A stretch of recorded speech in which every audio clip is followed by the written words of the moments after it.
malakas ang hangin ngayon kabisdak, no? So napupuno ng mga halaman yung tubigan dito sa may water features. So kailangang linisin kagad, no? Kasi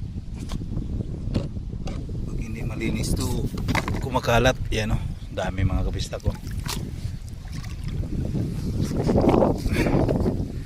Ito lang ang buhay mga kabisdak. Kailangan talagang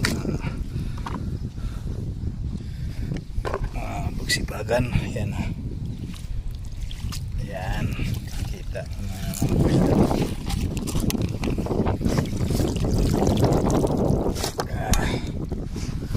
Kamay lang mga kabisdak. Wala na yung arte-arte ng mga kabisdak.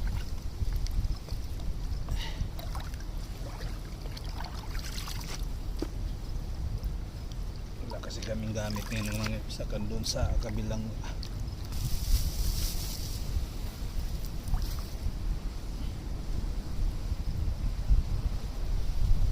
Kuha natin mga kabisdak, no? Marami-rami rin, no?